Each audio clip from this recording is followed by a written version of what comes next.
Unit 26.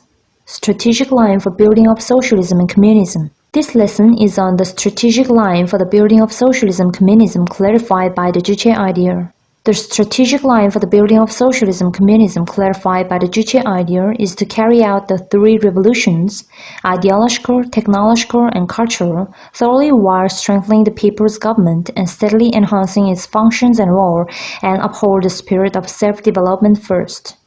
The respected Comrade Kim Jong-un said, "We should hold fast to the general line of socialist construction and the spirit of self-development first as the permanent strategic line for achieving great victory in the building of a powerful socialist country and accomplish the historic cause of modeling the whole society on Kim Il-sungism, Kim Jong-ilism." The general line of socialist construction serves as the strategic line that provides the political weapon and the basic weights of the cause of socialism and communism, whereas the spirit of self-development first is the strategic line that clarifies the principle and mode of struggle to be adhered to in accomplishing the cause of socialism and communism.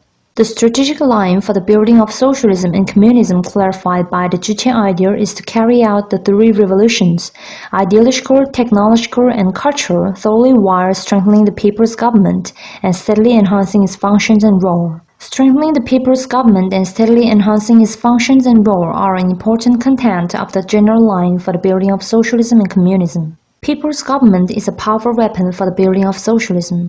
In order to build socialism successfully, it is necessary to strengthen the people's government and enhance its functions and role. The respected Comrade Kim Jong-un said, "Only when we strengthen the people's government and enhance its functions and role can we ensure the full right to independence and creative activities of the masses of the people, firmly defend the socialist system and give full play to the might of collectivism, and thereby step up socialist construction." The people's government is a political organization that represents and defends the right to independence and interests of the popular masses, and controls and commands in a unified way all realms of social life, including politics, economy, and culture, and all regions of the country and their development. Basic mission of the people's government is to serve the people as the representative of the people's right to independence, the organizer of their creative abilities, the householder who is responsible for their life, and the protector of their independent and creative life. The people's government is the representative of the people's right to independence. In socialist society, the people's government consists of genuine representatives of the people, and it formulates policies by reflecting the masses' demand, and thoroughly implements them by relying on their strength. The people's government provides the popular masses with genuine freedom and rights and takes care of them so that they can lead free and happy lives to their heart's content, while adding brilliance to dignity and value as masters of the state and society. The people's government is the organizer of the masses' creative abilities. The people's government grasps education and all others of socialist culture and vigorously pushes ahead with their development, thus training all members of the society into powerful social beings possessed of high creative abilities. It also organizes and mobilizes creative activities of the broad people throughout the society in a unified way under the leadership of the party, thus giving full play to their creative abilities. The people's government is the householder who is responsible for the people's living. Under the leadership of the working class party, the people's government fully discharges its role to achieve prosperity of the country and systematically improve the people's material and cultural life, thus making the entire people enjoy affluent life. The people's government is the protector of the people's independent and creative life. It struggles against hostile and alien elements, gnawing away and infringing upon the people's interests to protect their independent and creative life. Proceeding from the basic mission of socialist political power, strengthening the people's government and enhancing its functions and role are the firm guarantee for victoriously advancing and accomplishing the cause of socialism. In order to build socialism with success, it is necessary to strengthen the people's government. To this end, it is important for the people's government to invariably maintain its revolutionary character and perform its mission and role as a political weapon for the building of socialism by applying thoroughly the leader's scientific ideology and wise leadership. It is also important to form the people's government organs with excellent workers who enjoy high reputation among the masses and make them discharge their duties as faithful servants of the people. It is also important to cement single-hearted unity of the people with the leader as a center, vigorously hasten the socialist economic construction, and build up the defense capabilities, thus consolidating the political, economic, and military foundations of the people's government and improving its working system. In order to build socialism with success, it is also necessary to steadily enhance functions and role of the people's government. In enhancing the functions and role of the people's government, it is important to strengthen its functions of unified guidance over society and people's democratic dictatorship. Carrying out the three revolutions, ideological, technological, and cultural, is one of the important contents of the general line for the building of socialism and communism, clarified by the Juche idea. The people's government is a powerful weapon for the building of socialism, whereas the ideological, technical, and cultural revolutions are the fundamental way for building socialism.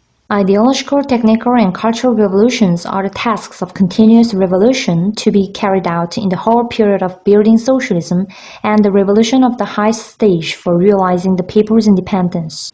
Ideological revolution is the human remolding to root the remnants of outmoded ideas out of the people's minds and equip them with the idea of socialism and the political work to give full play to their revolutionary zeal, creative activity, and mental strength in the revolution and construction. Ideological revolution is the indispensable requirement for further hastening the building of socialism by strengthening the motive force of socialism and enhancing its role. Technical revolution is to promote the people's material welfare, obliterate essential distinctions in labor, and free the working people from hard labor by developing productive forces.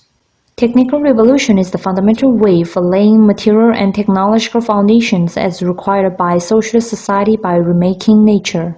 Cultural revolution is to free the people from restrictions of outdated culture, train them into those who develop comprehensively and possess of profound knowledge and high cultural attainment, and meet the people's cultural needs by creating the new culture. Cultural revolution is essential in developing the popular masses into those who possess of high creative abilities and enjoy genuine cultural life of socialism by freeing the masses from restrictions of the outdated culture. Developing socialist culture is an important way to smash up the imperialist ideological and cultural infiltration that plays a leading role in their aggression today.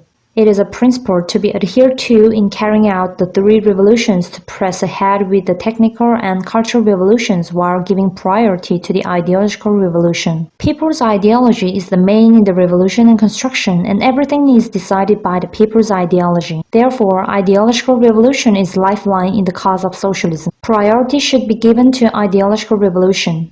Only then can the people become the true revolutionaries by transforming their ideological consciousness and carry out the technical and cultural revolutions with success by giving full play to the working people's revolutionary zeal and mental strength. Priority should be given to the ideological revolution, and technical and cultural revolutions should be pushed ahead at the same time. Only then is it possible to successfully build socialism under which the popular masses have become masters of the state and society and are provided with independent and creative life. The spirit of self-development first is also an important content of strategic line for the building of socialism and communism. The spirit of self-development first is the revolutionary spirit of strengthening the motive force of a nation and opening up the path ahead of it by relying on its own efforts, technology, and resources. The basis of this spirit is President Kim Il-sung's and Chairman Kim Jong-il's revolutionary idea that a country must carry out the revolution on its own, and the form of struggle for applying it is self-reliance and fortitude. Upholding the spirit of self-development first is an important demand to successfully hasten the building of socialism by strengthening internal forces of the revolution and enhancing their role. The basic requirement of the spirit of self-development first is to consistently adhere to the principles of channeling primary efforts into increasing capacity for self-development while cherishing confidence in and attachment to pride and self-confidence of one's own things and solving all problems by relying on one's own strength, technology, and resources. Thank you for this lesson. Next lesson will be on the fundamental principles of socialist construction.